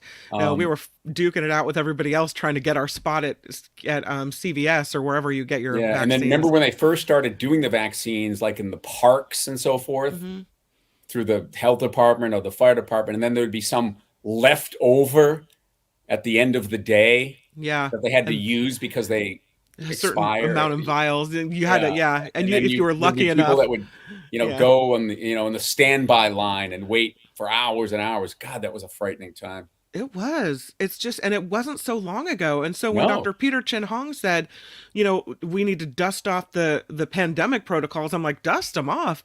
We should be, they should be ready to roll. I have visions of seeing Dr. Fauci on TV like nonstop again. And, you still get the statistics. If you look at county health statistics that come out, there's still people dying every day from it. Obviously, it's a tiny percentage of what it used to be. But. Right. Well, he's saying, he's still working in the hospital at UCSF. Real. It is. Thank you, Dr. Fauci. You do not know what you are talking about. He's saying he's still in the hospital seeing patients really suffering from this. So we talked a lot about Trump on the show earlier with John Rothmann, and I will say that's one of the things I give him credit for is putting a lot of money toward the creation of the vaccine. Right? I agree. Yes, one of the things that now what he did afterward, as far as advocating that people take it, right? That's a whole different story. But getting that vaccine developed, I'll give him some credit for that. Absolutely. All right. Well, we have a segment here on the Mark Thompson Show where we highlight the environment, and we don't do it enough because we have all the news in the world, but we don't really focus on our planet, on what's happening with our planet. So we take time out every week to make sure that we do that. We usually have an amazing environmental reporter, Belinda Weymouth, who is out enjoying what the planet has to offer right now. And so I found the author of a new book. It is called The Clean Economy Now. And this is Bob Keefe. I brought him in today for It's the Planet, Stupid. So what do you think, Albert? Can we get the open? The planet Earth. Some call me nature. I am very passionate about the planet Earth. A living, breathing planet capable of sustaining whatever life forms we see fit to deposit on it. Spock, judging by the pollution content of the atmosphere, I believe we have arrived. It's the planet Stupid. No. It's the planet Stupid. It is. It's the planet Stupid. Bob Keefe is the executive director of Environmental Entrepreneurs, E2. You have written a book about the environment. Welcome to the show, Bob Keefe. Hi. Oh, it's so great to be with you, Kim and Phil, and thanks for having me. And hey, you'll be glad to know I have some good news after that last segment. I've got some good news for you, and believe it or not, it's about our environment, it's about climate change, and it's about our economy. All right. So you've written this book, and it's Clean Economy Now, and I'm taking it that there's this kind of always this divide between business and the environment, but you're saying that maybe it doesn't have to be so separate. Absolutely, it doesn't have to be separate. And look, in my day job, I'm the executive director of a California. An organization that originated in California 25 years ago called E2. Mm-hmm. And we are a group of more than 10,000 business leaders from every sector of the economy, every part of the country, who realize that we can have a good economy and a good environment at the same time. And so we advocate for policies that are good for our economy and good for our environment. And again, the good news is we know we can do both, and we're doing it at a pace and a speed and a level like we've never done it before right now. So what kind of policies would be examples of that? Well, one example, we got our start in California working on the California Clean Car Standard 25 years ago that requires car makers to make cars that are a little bit cleaner for California, and spurred the innovation of things like hybrid vehicles and now electric vehicles. More recently, we worked hard in Washington to pass the Inflation Reduction Act and other federal policies. I don't know that automakers were willing partners into cleaner air standards or electric vehicles, were they? I mean, is that they absolutely were not. You know, when California was considering those policies, Phil, 25 years ago, we had the auto industry, we had the petroleum industry coming to Sacramento saying, hey, you crazy Californians, you passed this policy and it's going to kill our businesses, and California is going to go to hell in a handbasket. Our founders were Silicon Valley folks, innovators, who stood up and said, no, wait a minute, there's a different business case for this. If we can pass these policies and send these market signals to innovators like us, to investors like us, you know, again, this was 25 years ago, maybe we can, those Prius thingies that we're starting to see will become more commonplace. And who knows, maybe even electric vehicles. And by the way, it's not a bad idea to clean up the air and the water in the world's fifth biggest economy, and in a place that's so precious as California. You say in your book that the decisions that we make now define our economy and the health of our planet, and you say we're at a crucial moment. If a business owner, entrepreneur, has a choice between making more money or maybe doing something that will make them less but better the environment, how do you make that choice, and how do you encourage people to put the planet first? Well, look, the good news is that technology has caught up with our problems, with our climate issues. Right now, the cheapest power available any place in America and most other places around the world is solar and wind. In California alone, we've been getting about 150% of our energy, believe it or not, already from solar, wind, and water. Over the past 40 or 50 days alone. That's amazing. We're producing more energy than we can use in this state from clean sources right now. And if you're a business owner, if you're a homeowner, you want the cheapest power available. But as just like the pace of every other economic revolution, there are going to be opportunities all along the way. The internet set the opportunities for all the technology, for instance, that we're seeing today. The railroad economic revolution set the stage for commerce across America. What we're seeing now in the clean economy is every bit as transformational as those transformations of the past. But Bob, is there you may have learned this in research and writing, but is there an inherent conflict between business and cleaning up the environment over cost or priorities? Well, look, I think you got to look at businesses. You got to look at what that business does, what that industry does. Is the clean economy boom great for the oil and gas industry? Probably not. But the fact is, we're talking about an energy transformation, and who better to both benefit from and drive an energy transformation than the energy industry? They hopefully will see what's happening right now and get with the program more than they would in the past. But you know, the underlying theme of all of this, Kim and Phil, is really what we're seeing happen across the country, and that's what I tried to lay out in the book, Clean Economy Now. Since the passage of the Inflation Reduction Act 20 months ago, just 20 months ago, we've seen more than 300 major clean energy factories and projects pop up all across the country. We're talking about electric vehicle factories in places like South and North Carolina. We're talking about battery factories here in California and other parts of the country as well. We're talking about solar panel factories, offshore, onshore wind farms, hydrogen plants coming online now. When is the last time we've had 300 major manufacturing and other projects like that coming out of the ground in America? It's driving $120 billion in private investments. Already 100,000 jobs been announced in these fields. That's amazing. But is the motivation there to clean up the environment or to take advantage of an emerging market?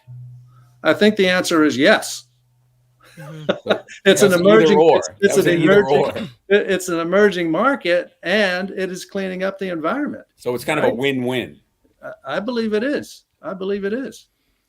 At the same time, I just saw a story last night that Tyson Foods is dumping millions of pounds of toxic pollutants right into rivers and lakes in America over the last 5 years. So it's not, I mean, you know, we may be moving in the right direction, but you still have pieces of industry, of American business that don't get the message. So what do we do about that? Well, absolutely. And of course there are, look, this is a multifaceted issue, right? What we're talking about, or what I'm talking about, is kind of the growth in clean energy and the clean economy. Sure. Yes, there are going to be businesses that do bad things. There always have been, and there always will be.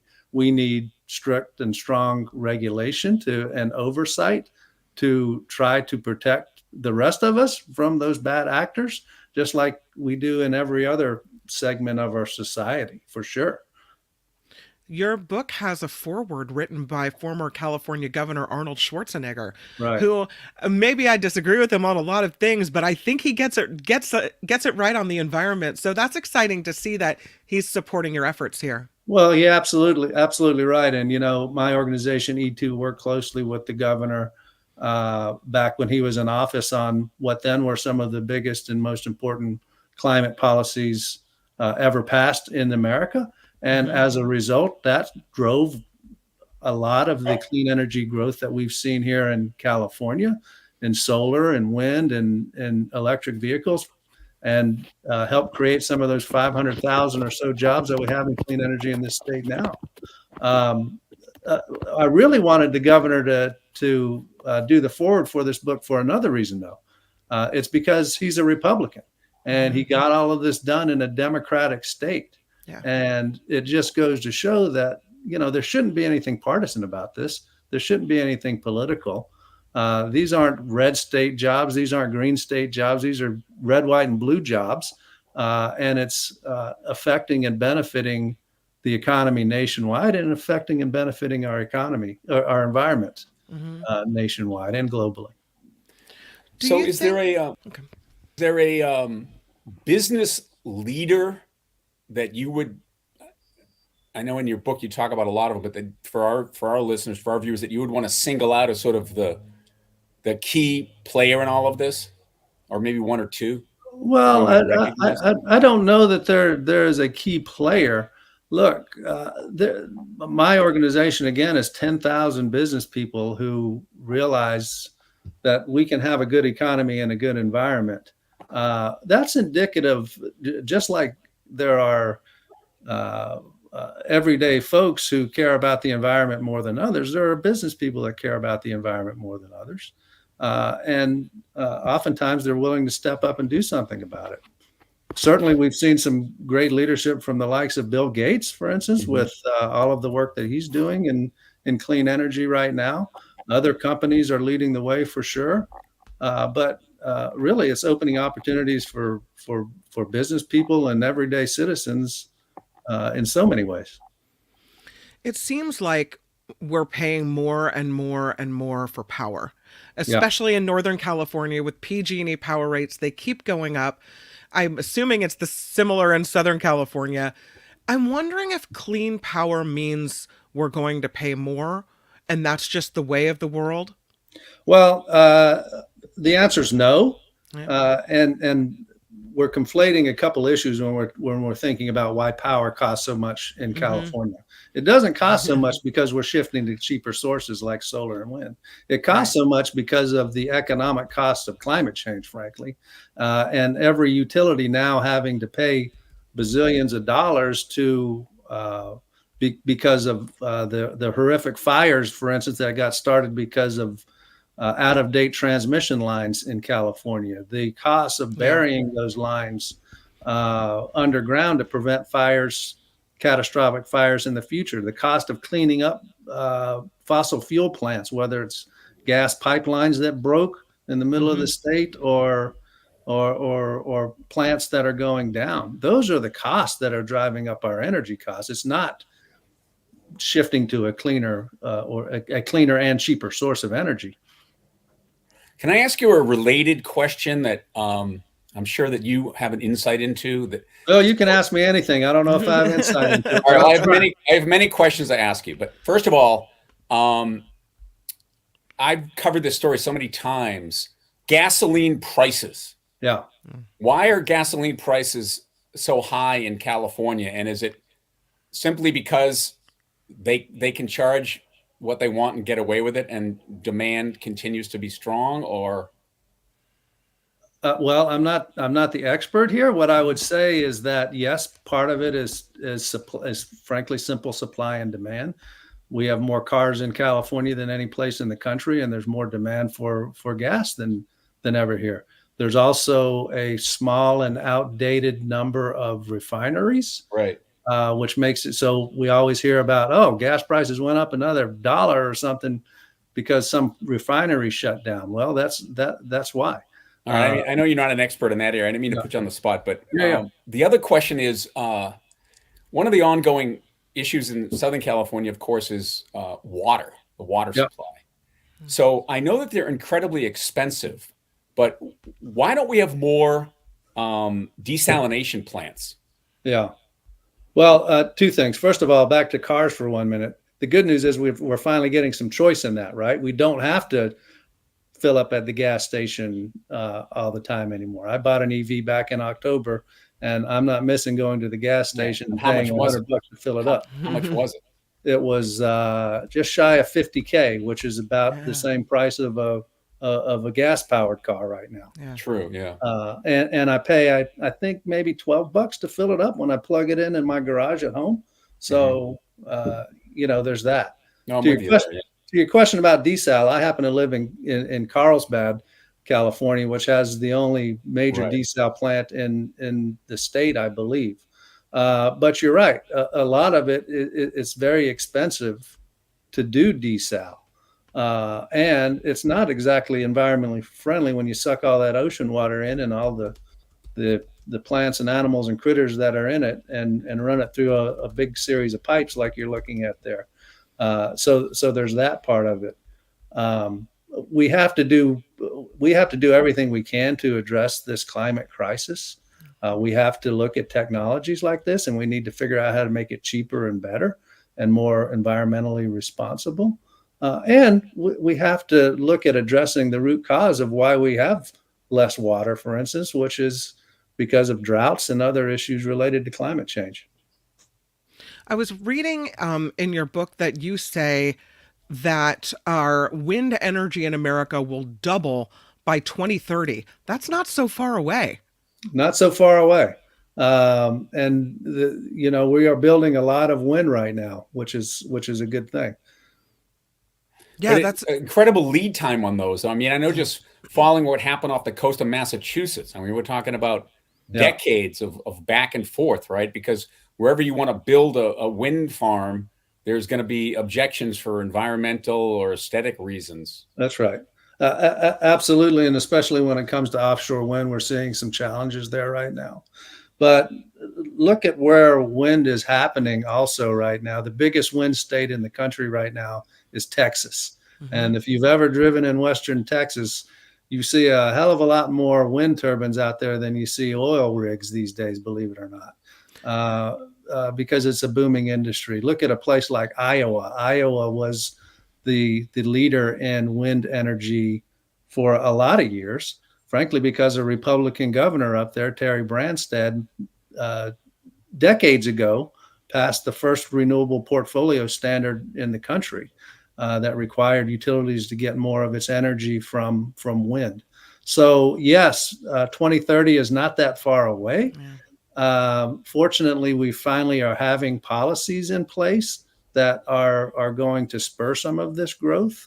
and encourage investors to get moving on this.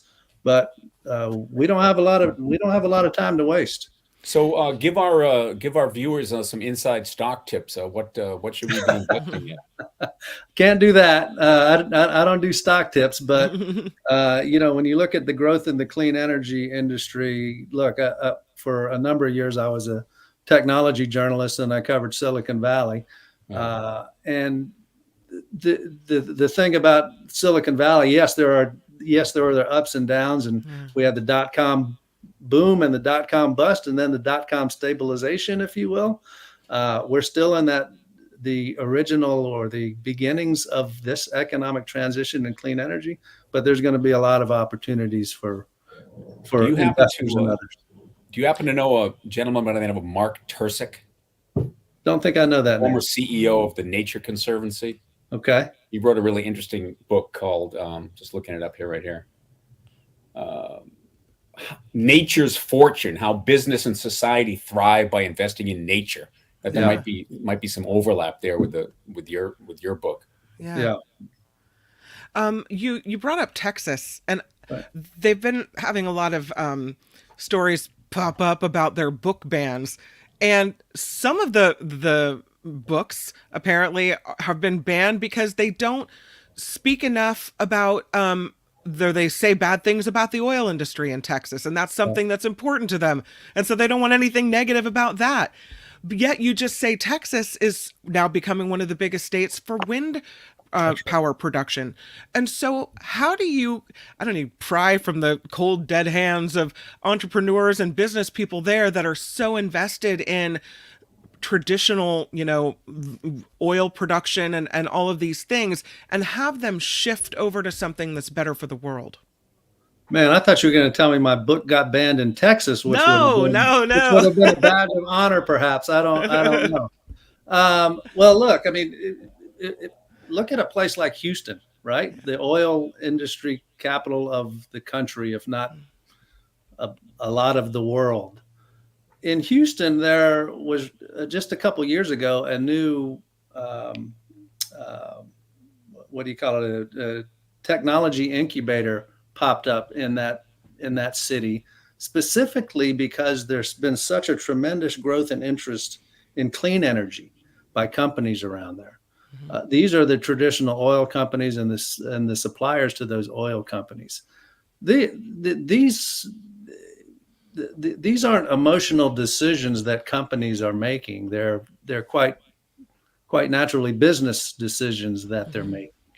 The problem is we didn't have any direction in this country for a long time as to where our energy market is or should be going. Because of the policies that passed in Washington over the past 2 years, we finally have a roadmap to where we can go in this country. And we're seeing the rest of the world, as we talked earlier, already moving in this direction. So, once businesses and investors have direction, have some foresight into where markets are going, where countries are going, you're going to see this continued shift into this area. So to bring back to what we had spent a lot of the first hour or so of this show talking about, how much of an impact on this does the president have? A lot. So, these are policies that were created by the Biden administration, and with the Inflation Reduction Act in particular. Yeah, I know you mentioned. No Republican voted for it. It was all Democrats that voted for it. If you look at what's happening right now, there have been more than 30 attempts in the House to roll back or scale back these policies and investments in these policies, the Inflation Reduction Act. By the way, it's been led mainly by some of the politicians that are benefiting the most from these policies. Of those 300 projects that I mentioned that my organization has been tracking, more than 60% of them are Republican congressional districts. Places like Dalton, Georgia, where a company called Q-Cells is building one of the biggest solar panel factories in the Western Hemisphere in the district of Marjorie Taylor Greene. Places like Texas, which again is benefiting from wind and solar and batteries like no other place in the country. but you have politicians from that state trying to roll back these policies. And they're doing it not because they don't care about jobs in the economy. They're not doing it because they're bad people who don't care about our planet. They're doing it because of pure politics, which is so unfortunate.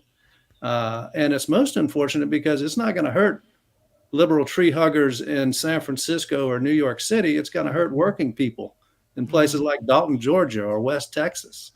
Or because they're not going to have the job opportunities. They're not going to have the job opportunities. And as the world continues to transition to these cleaner technologies, they're going to be left behind. And so we're going to see situations like we see in the coal industry right now, where coal states for a long time just put their head in the ground and said, don't attack our coal. We're not going to do anything to change. And now they're struggling. Quite coincidentally or interestingly enough, we have some really cool clean energy projects now going in places like West Virginia and Kentucky and other coal states as well. We are in California switching over to only new car sales being electric vehicles in just a few years. Yesterday, I saw a story that Tesla's superpower charging stations will now be open to all electric vehicles, not just Tesla's. Are we ready in California to make that shift? And how do you encourage entrepreneurs to get involved in maybe creating more power stations and putting them in different places so that we are ready to make that shift? Yeah, great question. The answer is, are we ready to make that shift? I think we're getting there. And if any place can lead a transition like this, it's a state like California. We already have more electric vehicles and more chargers than any other place in the country right now, but we need to do more. We need to do better. And we need to address it across the transportation sector, not just in the vehicles that you and I drive, but the big rigs, the major transportation. And thanks to some leadership by CARB and the governor's office in California, we're starting to shift heavy duty trucks toward electric trucks and other things, just as we shifted cars to become cleaner back in the Governor Schwarzenegger days, and continue to shift them toward electrics today. So if President Trump would be reelected, would all this be undone? God, I hope not, but that's some of the rhetoric that we've heard on the campaign trail, isn't it? Yeah. What do you think that is? They say as California goes, so goes the nation. And I know that we are a leader when it comes to green technology and innovation. Since you're following this, what are some of the latest technologies and innovations that haven't been put into place or haven't been widespread that you think should be?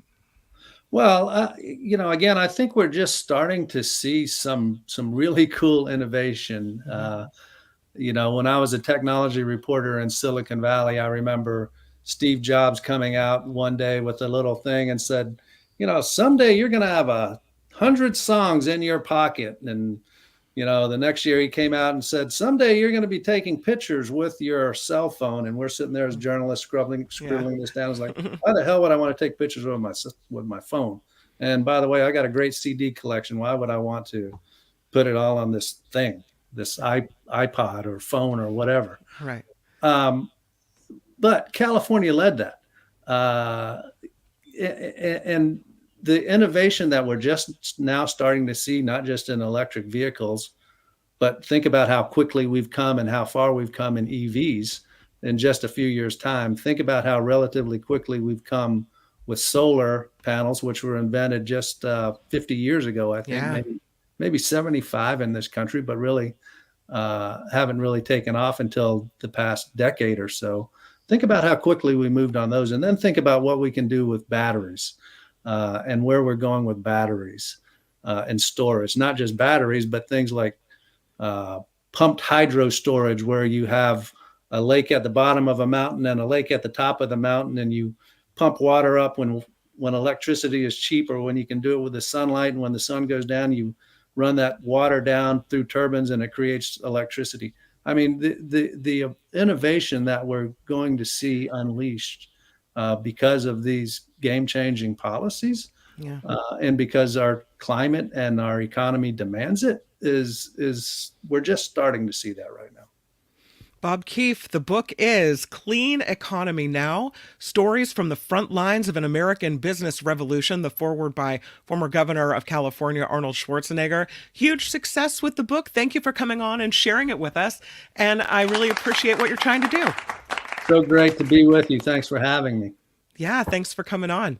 And that is It's the Planet, stupid. More It's the Planet, stupid. No, it's the planet, stupid. Next time, only on The Mark Thompson Show. Well, Phil Schumann, what a show. That was fun. It was really interesting. I loved having you. Different types of guests. You asked such great questions, and I'm so honored that you would come on and hang out with me for a couple anytime. hours. I hope you'll have me back. We can Absolutely send Mark on another yeah. vacation or something. Sayonara, sucker. It wasn't That's fun right. for him, but. Well, right now he's flying home. He will be taking the captain's chair here on the Mark Thompson Show tomorrow. So I do hope that you'll come back on the show. Come back when Mark's here so we can all have fun together. Yeah, I'd love to. Anytime. Absolutely. Thanks for being here. Huge thank you to everyone for supporting the show. And that includes Tony, who threw down $10 for the Mark Thompson Show today. And Pamela Kirby, who has a message for John Rothmann, says, I treasure your sage comments and thank you. Thank you, Pamela, for the $5. Find us at themarkthompsonshow.com. Again, themarkthompsonshow.com. That is where to find the Patreon and PayPal links. Of course, the show is crowdfunded. We couldn't do it without you. Stevens for the Mark Thompson Show.